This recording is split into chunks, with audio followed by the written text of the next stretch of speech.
Assalamualaikum warahmatullahi wabarakatuh. Kami dari kelompok 1 dengan beranggota 3 orang yang terdiri dari saya sendiri, Alfia Zainur Rahmah, teman saya, Habibah Alfiansyah, dan teman saya Bagas Ali Trianggoro.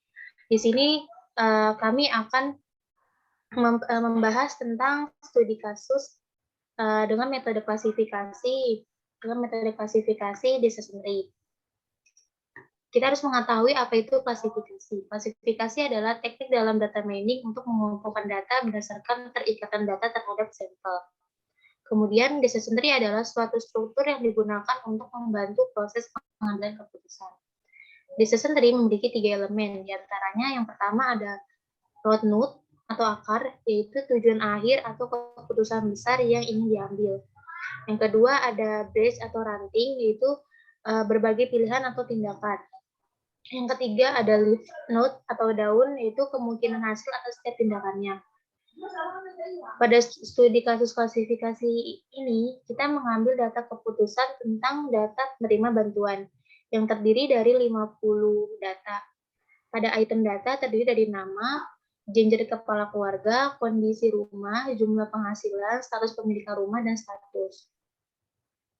Langkah-langkah mengklasifikasikan data menggunakan aplikasi RapidMiner.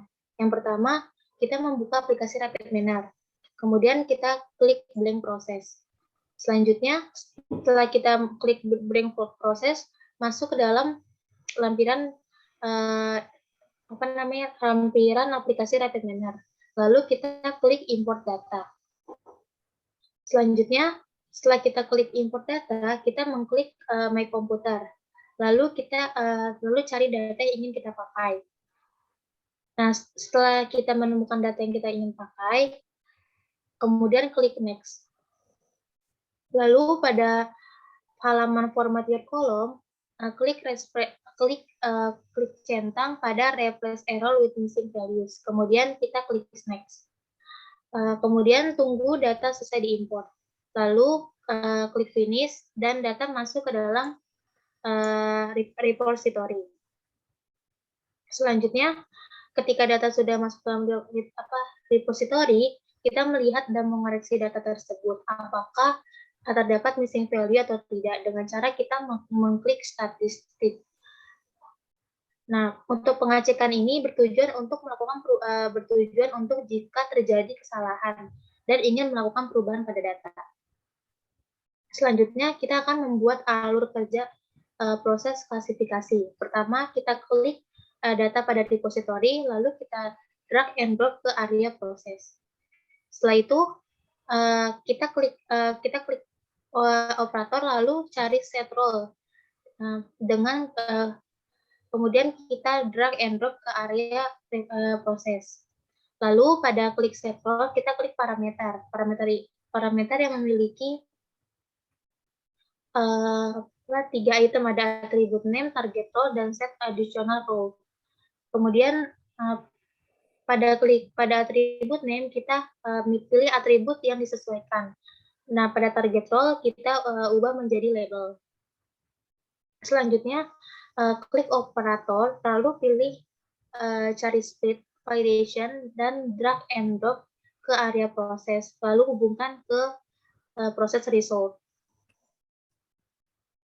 Nah, setelah kita menghubungkan ke rapid result, kita melakukan validation dengan klik validation 2 kali di sini, lalu akan muncul ke bagian halaman validation. Klik operator dan pilih decision tree, lalu klik drag and drop ke area training. Ini area training, lalu kemudian hubungkan. Kemudian cari lagi klik operator, lalu pilih apply model. Kemudian drag and drop ke bagian testing, kemudian hubungkan. Lalu klik operator, pilih cari performance classification, kemudian drag and drop pada halaman training, pada halaman testing, kemudian hubungkan. Nah, menghubungkan itu dengan menggunakan tanda hubung yang berupa kabel.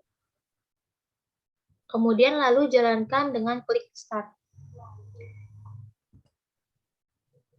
Hasil pengujian akan dijelaskan oleh teman saya, yaitu Abiba Alfiansyah. Baik, saya akan menjelaskan hasil pengujian. Pada bagian performance, Victor Performance memiliki akurasi 78,57%. Maka sistem Rapid Miner berhasil mengklasifikasi dari 50 data dengan tingkat kelayakan sampai 78,57%, sehingga kesalahannya kurang dari 20%. Next. Kemudian performance Cvector pada description terlihat ada true, layak, tidak layak, layak ada 6, tidak layak 1, tidak layak 4, ada layak 3. Next. Lalu di sini ada atribut weight decision tree. Atribut ada weight, status pemilik 0,592, namanya di weight 0,408. Next. Parameter pada decision tree. Terdapat parameter decision tree jika semua fitur belum muncul, dapat klik show advanced parameter. Pada fitur kriteria, ada beberapa tipe yang dapat digunakan untuk proses pembuatan cabang pada pohon keputusan di decision tree. Jika menggunakan tipe yang berbeda, maka kemungkinan pohon keputusan berbeda. Namun, pada decision tree yang dibuat menggunakan generation.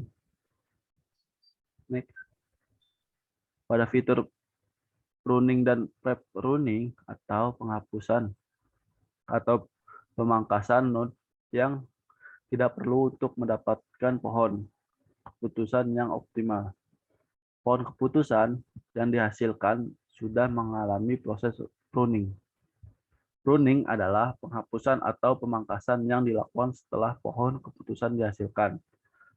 Prep pruning adalah penghapusan atau pemangkasan yang dilakukan pada saat pohon keputusan itu dibuat.